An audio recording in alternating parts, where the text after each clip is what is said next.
যে আসন চুয়াডাঙ্গা 1 আসনের মনোনীত হয়েছেন চুয়াডাঙ্গা জেলা বিএনপির সংগ্রামী সাধারণ সম্পাদক, চুয়াডাঙ্গার গণমানুষের নেতা, চুয়াডাঙ্গা জেলা বিএনপি।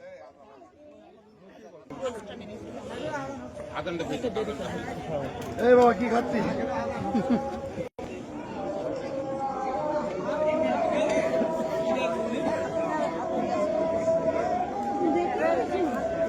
আপনারা সকলেই জানেন চুয়াডাঙ্গা 1 আসনের বিএনপির মনোনীত প্রার্থী হয়েছেন আপনাদের সকলের প্রিয় মানুষ, চুয়াডাঙ্গা জেলা বিএনপির সংগ্রামী সাধারণ সম্পাদক। আপনারা এখন সেই নেতা আপনাদের সামনে বক্তব্য নিয়ে আসছেন। আজকের এই অনুষ্ঠানের মধ্যমণি চুয়াডাঙ্গা 1 আসনের ধানের শীষের কান্ডারি, চুয়াডাঙ্গা জেলা বিএনপি সাধারণ সম্পাদক, দলনেতা ঢাকার রাজা জনাব শরীফুজ্জামান শরীফ। জনাব শরীফুজ্জামান শরীফ।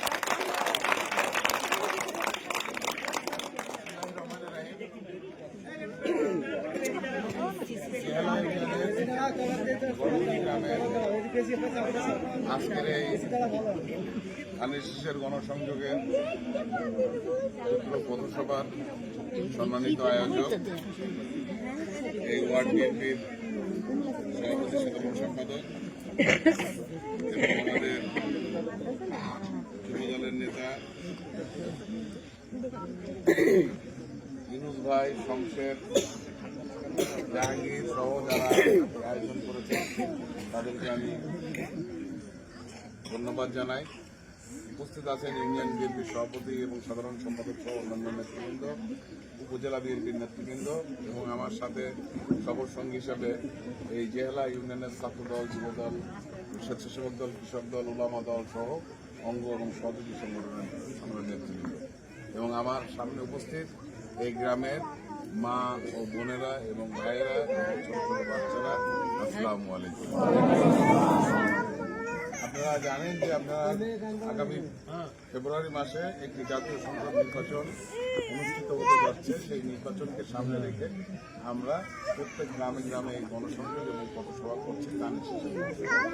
ইতিমধ্যে দল থেকে মনোনয়ন করেছে। সেই মনোনয়নের জন্য আমরা প্রত্যেক গ্রামে গ্রামে গিয়ে ধানের শীষের পক্ষে আমরা ভোট প্রার্থনা করছি, ভোট চাচ্ছি। আপনারা জানেন আমাদের নেত্রী, আমাদের মা বেগম খালেদা জিয়া 3 বার বাংলাদেশের প্রধানমন্ত্রী ছিলেন। তিনি প্রধানমন্ত্রী থাকা অবস্থায় নারীদেরকে অগ্রাধিকার দেওয়া হয়েছিল এবং উনি প্রাথমিক শিক্ষাতে নারীদেরকে 50% শিক্ষা প্রদান করার জন্য নারীদেরকে উনি নিয়োগ দিয়েছিলেন যে স্কুলে যাতে বাচ্চারা যে মাতৃছায়া পায় সেজন্য প্রাথমিক বিদ্যালয়গুলোতে 50% নারী শিক্ষিকা দিয়ে এই প্রাথমিক বিদ্যালয়গুলোতে শিক্ষার পরিবেশ উনি তৈরি করেছিলেন।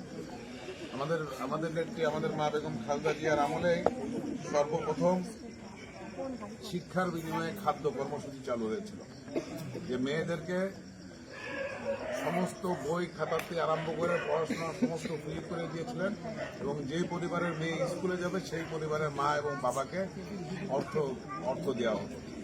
সেই জন্য নারীদেরকে উনি সামাজিকভাবে চাকরি, ব্যবসা, উদ্যোক্তা হিসাবে এগিয়ে নিয়ে যাওয়ার জন্য অনেক কর্মসূচি উনি হাতে নিয়েছিলেন। ঠিক আমরা জনাব তারেক রহমান এবার আমাদের এই রাষ্ট্র কাঠামো মেরামতের জন্য 31 দফা উনি আমাদের মাঝে দিয়েছেন।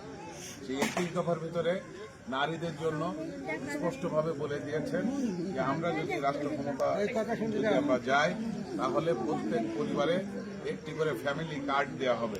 সেই ফ্যামিলি কার্ড নারীর নামে ইস্যু হবে, কোনো পুরুষের নামে না। ওই পরিবারের যে বয়োজ্যেষ্ঠ নারী তার নামে সেই কার্ড ইস্যু হবে। সেখানে নিত্য প্রয়োজনীয় সামগ্রী আপনি পাবেন, চাল, ডাল, আটা, তেল, লবণ, নিত্য প্রয়োজনীয় সামগ্রী ওই ফ্যামিলি কার্ডের মাধ্যমে আপনারা পাবেন। প্রত্যেক পরিবারে হেলথ কার্ড দেওয়া হবে। হেলথ কার্ডের মাধ্যমে প্রত্যেক পরিবারের চিকিৎসা নিশ্চিত করা হবে। আজকে আমাদের নেতা শহীদ প্রেসিডেন্ট জিয়াউর রহমান এই দলকে প্রতিষ্ঠিত করেছিলেন এবং আধুনিক বাংলাদেশের উনি রূপকার ছিলেন। উনার যে কার্যক্রমের মধ্য দিয়ে আমরা এই যে আজকে গ্রামে যে বিদ্যুৎ পাচ্ছি, এই পল্লী বিদ্যুৎ উনি সর্বপ্রথম যুক্ত করে বাংলাদেশে নিয়ে এসেছিলেন। তার ফলশ্রুতিতে প্রত্যেকটা গ্রামে গঞ্জে আমরা বিদ্যুতের ব্যবহার পাচ্ছি। এই যে আপনার যত শিল্প কলকারখানা জনশক্তি রপ্তানি, আপনার সন্তানরা আপনার ভাইয়েরা আজকে দেশের বাইরে আছে, দেশের বাইরে থেকে উপার্জন করে আপনাদের দেশে টাকা পাঠাচ্ছে, পরিবারের কাছে টাকা পাঠাচ্ছেন। এই জনশক্তি রপ্তানিটাও সর্বপ্রথম জিয়াউর রহমান শুরু করেছিলেন সৌদি আরবের সাথে চুক্তি করে। সেজন্য এই বাংলাদেশের মানুষের ক্রান্তি লগ্নে সবসময় এই জিয়া পরিবার এই বাংলাদেশের মানুষের পাশে থাকে, পাশে দেশে দাঁড়ায়। সেই জন্য আমরা আগামী দিনে আপনারা সবাই ঐক্যবদ্ধ হয়ে ভোট দিবেন এবং আপনাদের পাড়া মহল্লায় জনমত সৃষ্টি করবেন। আপনারা সবার বাড়ি বাড়ি ক্যাম্পিং করবেন। আগামী দিনে ধানের শীষে ঐক্যবদ্ধভাবে বিজয় ছিনিয়ে আনতে হবে এবং উন্নয়নের ধারাবাহিকতা ঠিক রাখতে হবে। রাস্তাঘাট, স্কুল, কলেজ, মাদ্রাসা থেকে শুরু করে যেসব উন্নয়ন কর্মসূচি হয় নাই, সেই উন্নয়নগুলো আমরা আবার আমাদের মাধ্যমে আপনাদের সহযোগিতায় আমরা করতে চাই এবং আমরা আপনাদের ভোটে নির্বাচিত হয়ে আমরা আপনাদের কাছে দায়বদ্ধ থাকতে চাই। আপনাদের সুযোগ সুবিধা সমস্ত বিষয় আদায় আপনাদের সেবক হিসাবে থাকতে চাই। আপনারা সবাই আমার সহযোগিতা করবেন, আমাকে নির্বাচিত করবেন, আমি আপনাদের সাথে থাকবো ইনশাল্লাহ। সবাই ভালো থাকবেন, সবাই সুস্থ থাকবেন, সবাই আমার জন্য দোয়া করবেন। আসসালামু আলাইকুম।